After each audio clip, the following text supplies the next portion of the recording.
Welcome back. Let's return to our top story now. Hundreds of Jacob Zuma supporters gathered outside the former president's homestead over the weekend in defiance of level 4 lockdown regulations.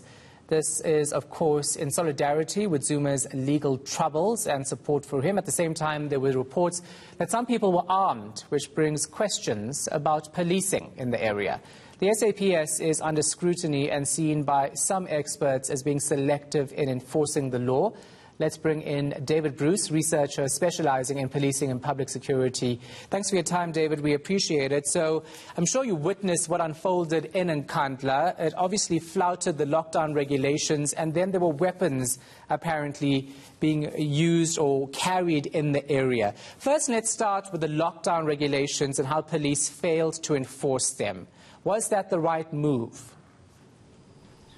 Yes, well, the simple answer to that is that, as happened at Americana, they were facing a crowd of people who were armed with a range of different weapons. And the lesson that has been drawn from Americana, it seems, and is the appropriate lesson to draw, is that there's high risks there's high risks involved in trying to confront a crowd that's heavily armed. And so it's unlikely, or at least let's say that there's a strong possibility that any attempt to confront this group of people would have considerably escalated the situation and quite likely led to a loss of life, potentially on both, the side of the police and of the people in the area. So the appropriate approach to be for the police to follow in this case was to avoid escalating the situation, and concentrate above all on trying to ensure that they avoided any unnecessary loss of life. But that sets a very bad precedent when it comes to policing, especially when it comes to lockdown regulations, because ultimately you're saying if there's a threat of violence ensuing because people are apparently carrying weapons, then the police should back off. Well, the basic principle, or one of them, and possibly the most important, is simply the idea of protecting life. So certainly, if there are people with weapons who are attacking other people, the police should certainly intervene.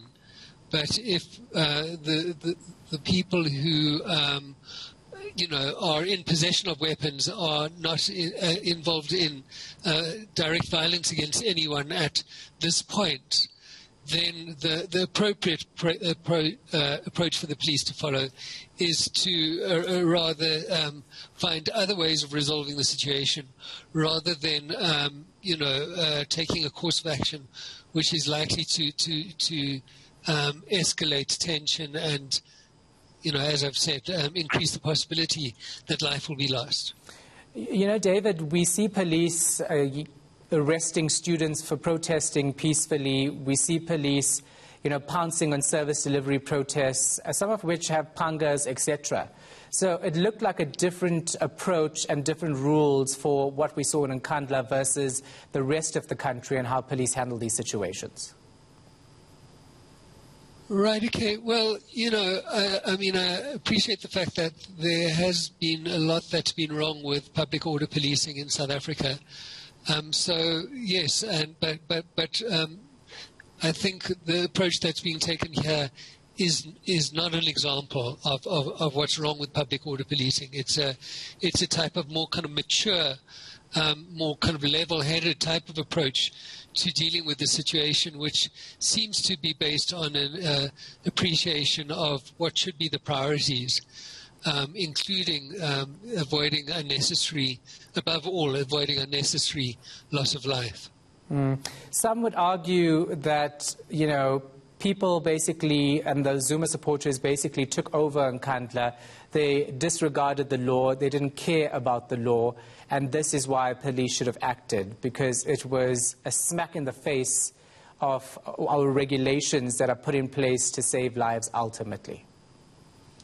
Yeah, well, it's a situation where there isn't a course of action that is going to be kind of free from, any kind of detrimental outcomes. I mean, it's quite possible that the gathering in Nkandla is going to turn out to be a super spreader event of major proportions.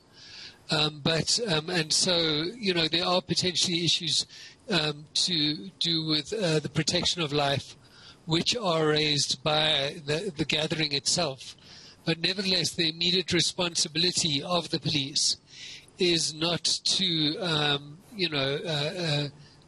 push the situation into a confrontation. In fact, if we look back at Americana, essentially what went wrong there was that the police did have a plan in place which would potentially have enabled the situation to be resolved with a lower level of force and violence. But as a result of pressure being put on them to bring the situation to a head and remove the miners from the kopje on the Thursday afternoon, that was what kind of effectively forced the situation into a tragedy. And so, it's clearly to be appreciated that the police aren't, taking a foolish approach of that kind. Yeah, I totally get you in that regard. So let's talk about the MKMVA lining up outside Jacob Zuma's homestead, saying that they will protect him, and if police come there to arrest him, they will be the line, the barrier between Jacob Zuma and those police officers. That also hasn't been something that they've addressed. Yeah, right, okay. So I think, what needs to appreciate here is that it's a high-tension situation. I think it's, the one thing is there's a bit of legal uncertainty at the moment because of court applications and so on. But, my understanding is that Jacob Zuma at some point is likely to need to have to submit himself to being arrested and being sent to jail. One of the questions is very clearly about how he's going to handle the situation because, I think one would like to think that he will recognize what's at stake in the situation and call the people who are there supposedly to protect him to stand down. But, ultimately, the police here are the police of the Republic of South Africa. They have the resources of the state behind them. And they can, what they should avoid doing is anything that's over hasty. Anything that they do in this situation should be well considered. They should rely to whatever degree they can on trying to resolve the situation through tactics of communication, trying to de-escalate the potential for confrontation and so on. So, and so that's the preferred outcome in the situation.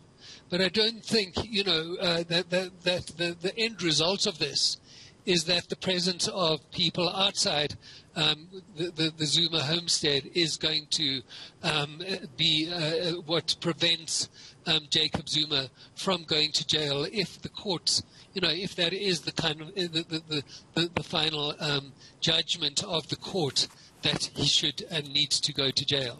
All right, thank you so much for your time and your insight. We appreciate it. That is David Bruce, a researcher specializing in policing and public security.